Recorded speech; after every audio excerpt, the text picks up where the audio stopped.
오늘 본문은 마지막 때에 있을 심판에 대한 말씀입니다. 사도 요한은 마지막 때에 있을 심판을 환상으로 보았습니다. 흰 구름을 보게 되었고요. 구름 위에 인자와 같은 이가 앉으신 것을 봤습니다. 그 인자와 같으신 분의 머리에는 금면류관이 있었고 손에는 예리한 낫이 있었다. 이렇게 말씀해주고 있습니다. 우리 14절 말씀을 한 번 더 읽겠습니다. 14절 말씀을 같이 읽습니다. 또 내가 보니 흰 구름이 있고 구름 위에 인자와 같은 이가 앉으셨는데 그 머리에는 금면류관이 있고 그 손에는 예리한 낫을 가졌더라. 구름 위에 앉으신 인자와 같은 이는 이제 예수님을 의미하죠. 다니엘서 7장 말씀에 인자와 같은 이 예수님을 의미하고요. 예수님 머리에 금면류관이 있다라고 하는 것은 이 금면류관은 승리, 통치, 왕권 이런 것을 의미합니다. 예수님께서 온 우주를 통치하시는 만왕의 왕이시다라고 하는 것이고요. 예리한 낫을 가지셨다. 이 낫은 추수의 도구를 이죠. 그래서 예리하다, 또 예리하다는 것은 날카롭다, 또 신속하다 이런 의미가 있습니다. 예수님의 이 추수 심판이 신속하고 엄정하게 이렇게 이루어진다는 것을 우리가 알 수가 있습니다. 이를 통해서 우리는 예수님께서 심판주가 되신다라고 하는 것을 우리가 알 수 있습니다. 예수님은 우리의 구세주가 되는 동시에 또 심판의 주가 되시는 거죠. 예수님께서 우리를 구원하시기에 이 땅에 오셨을 때는 겸손한 사람의 모습이셨습니다. 구유의 누인, 정말 아기가 구유에 누였다는 건 정말 비참한 거거든요. 부모 입장에서는 아이한테 잘해주려고 하는데 구유의 여물통에 누였다는 건 이건 너무 비천한 곳까지, 낮은 곳까지 오신 것입니다. 또 가난한 목수이셨고 또 가난한 랍비, 머리 둘 것이 없으셨던 랍비의 모습이셨습니다. 심지어 십자가에서 참혹하게 죽으신 것이었죠. 근데 마지막 때에 심판하실 때는 예수님의 모습이 틀려집니다. 그 면류관을 쓰시고 왕의 모습으로 심판을 하시는 거죠. 그래서 우리는 심판주이신 예수님을 우리가 두려워할 줄 알아야 됩니다. 물론 예수님은 은혜와 사랑의 주님이시죠. 우리를 대신하여 십자가에서 대신 죽으신 사랑의 하나님이십니다. 동시에 예리한 낫을 가지고 추수하시고 심판하시는 하나님이시죠. 이 예수님을 만만하게 보면 안 됩니다. 이 교회가 너무 사랑을 강조하다 보고 이게 균형을 잡아야 되는데 우리가 성경에서 균형을 잡아야 되거든요. 하나님은 사랑의 하나님이신 동시에 공의의 하나님이셔요. 이게 항상 균형을 잡아야 건강한 신앙이 됩니다. 예수님은 우리가 부려먹을 수 있는 종이 아니라 주님이신 거예요. 이걸 꼭 기억을 해야 돼요. 내 심부름, 이게 내 소원 들어주는 그러한 자판기가 아니에요. 갈라디아서 6장 7절에 하나님은 업신여김을 받지 않으신다고 했어요. 심판주이신 예수님을 두려워하고 경외하는 우리들 믿음이 되기를 소망합니다. 신앙의 기초가 바른 겁니다. 우리는 균형 있는 신앙을 잡아야 돼요. 균형 있는 신앙이 돼야 되는 거죠. 초림의 예수님은 겸손한 모습으로 오신 구세주. 반대로 재림의 예수님은 왕의 모습으로 심판하시는 예수님. 이 둘 사이의 균형을 잘 잡아야 됩니다. 또 우리 자신도 마찬가지입니다. 우리 자신에 대해서 생각할 때도 균형이 있어야 됩니다. 고린도후서 4장 7절에 우리가 이 보배를 질그릇에 가졌으니 이는 심히 큰 능력이 하나님께 있고 우리에게 있지 아니함을 알게 하려 합니다. 이렇게 말씀했어요. 보배는 누구냐? 우리 안에 계신 예수님, 예수 그리스도. 질그릇은 누구냐? 우리 자신을 얘기해요. 우리 몸을 얘기하는 거죠. 우리는 질그릇과 같이 연약합니다. 젊었을 때는 진짜 강하죠. 나이 좀만 들어보면 이게 질그릇과 같이 연약. 우리 마음이 강한 것 같아도 또 누구 말 한마디 들으면 또 마음이 상해가지고 힘들어요. 우린 질그릇과 같이 연약해요. 근데 연약하기만 하냐? 또 그렇지도 않아요. 우리 안에 보배이신 예수 그리스도가 계신 거죠. 결코 무능력한 존재가 아니에요. 우리가 믿음을 가지고 예수 그리스도의 권세와 능력을 사용할 때 우리는 절대 연약하기만 한 존재가 아니에요. 연약하지만 또 동시에 강한 거죠. 부족하지만 동시에 능력이 있는 거죠. 질그릇인 동시에 보배가 있기 때문에 예수님이 계시기 때문에. 그래서 우리는 겸손해야 되지만 동시에 절망해서는 안 됩니다. 이 균형을 잡아야 됩니다.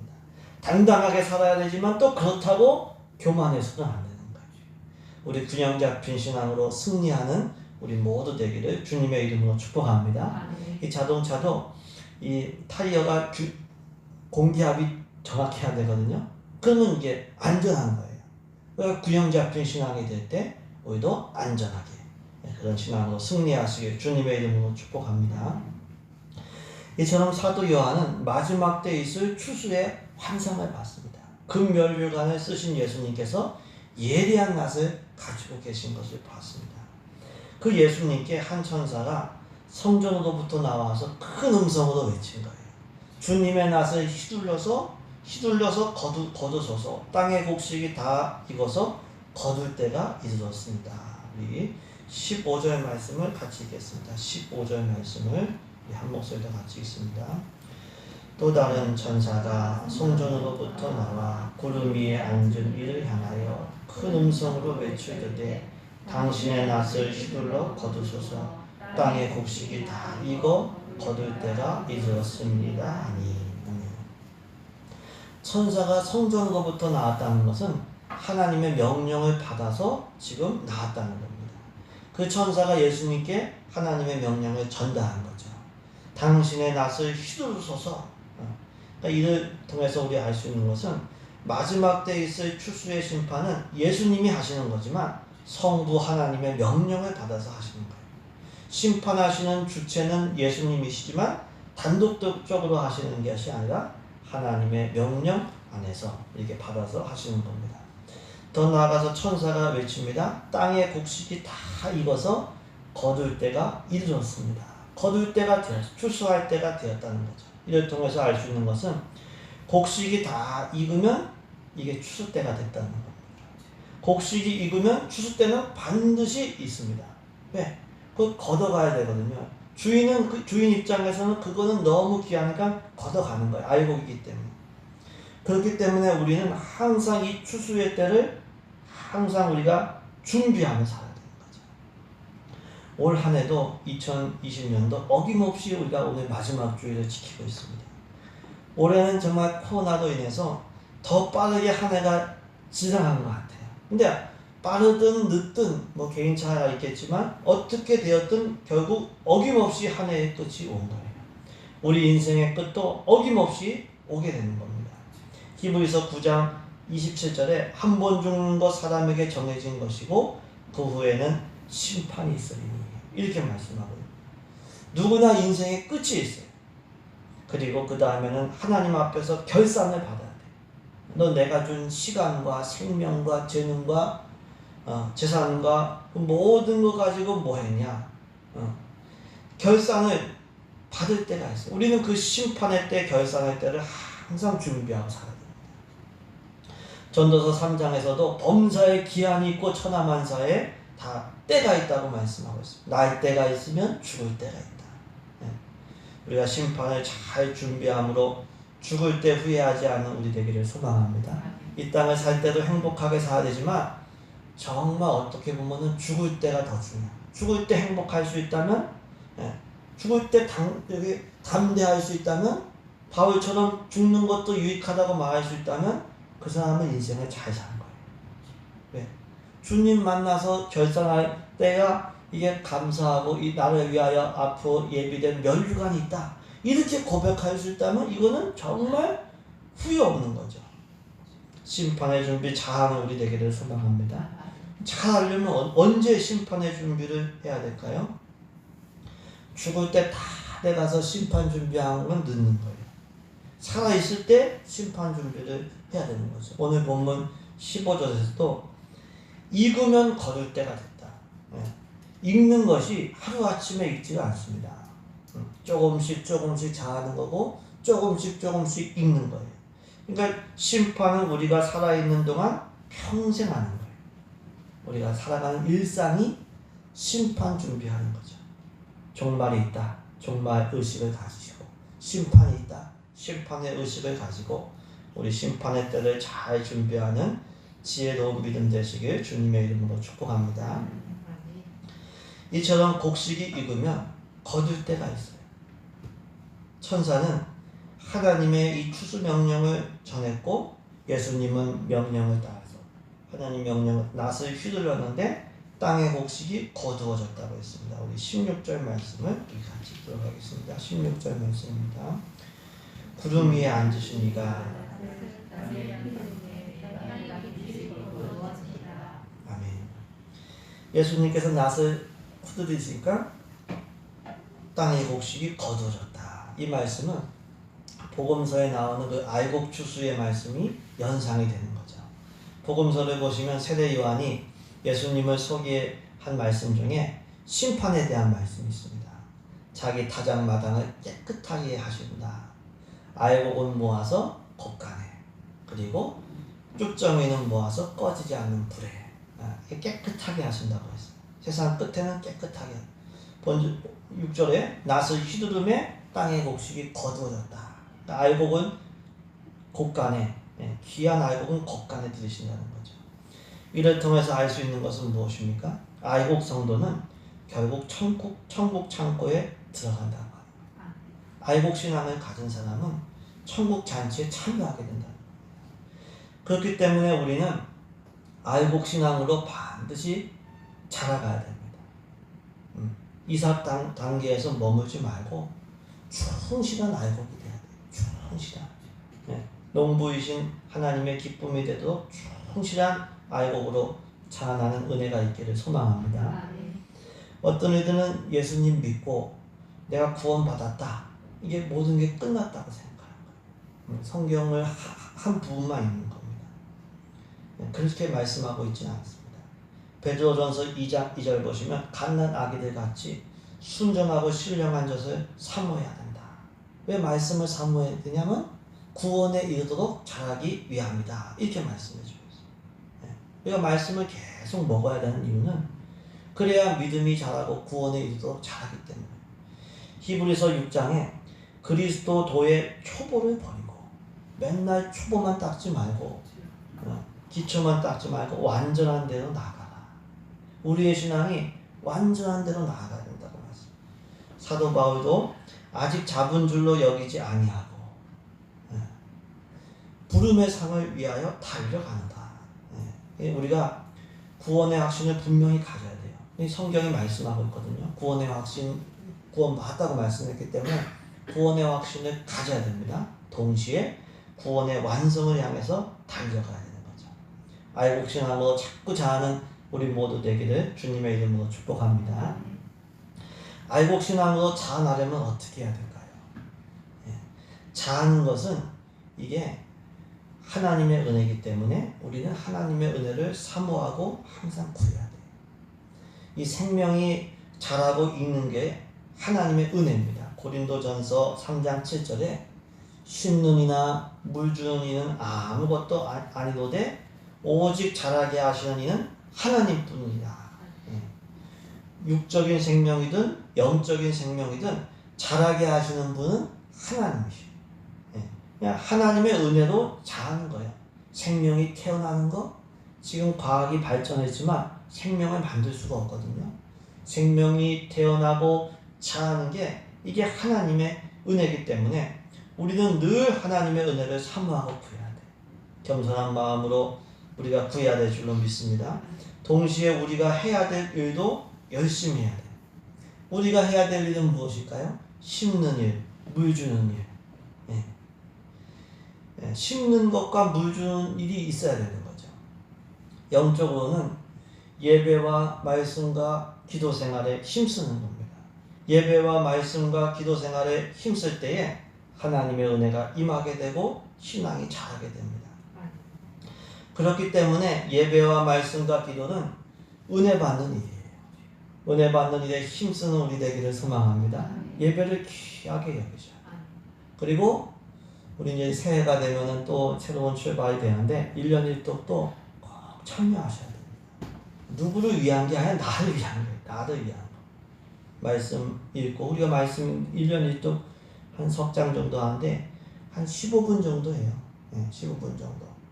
아니 TV도 그렇게 보면서 밥도 많이 먹으면서 영혼의 양식인 하나님 말씀을 내 구원의 완성을 향해서 먹는 거는 이거는 하셔야 됩니다.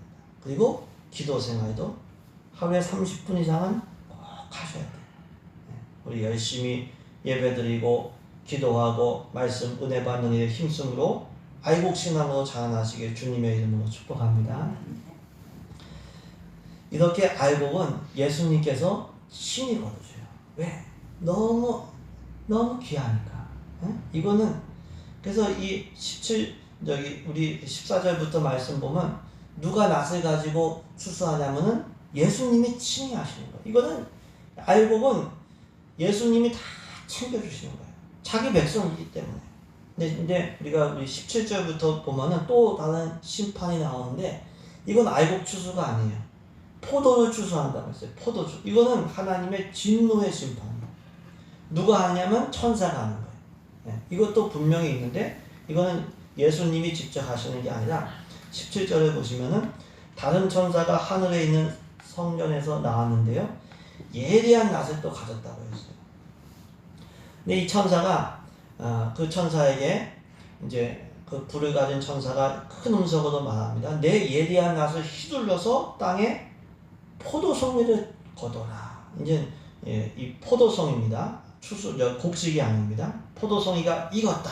그러니까 이 천사가 낫을 휘두르면서 포도를 거두어 들고 이 포도를 어디다가 넣냐면 하나님의 진노의 큰 포도주 틀에 던진 거예요. 이 포도주 틀에서 이 포도들이 이제 밟히는데요. 이 틀에서 뭐가 나왔습니까? 피가 나왔는데 말굴레까지 나왔고 그리고 1600 스타디온에 퍼졌다. 이렇게 말씀해 주었습니다. 우리 17절부터 20절까지 말씀을 우리 같이 읽습니다. 17절부터 20절입니다. 또 다른 천사가 하늘에 있는 성전에서 나오는데 역시 예리한 낫을 가졌더라.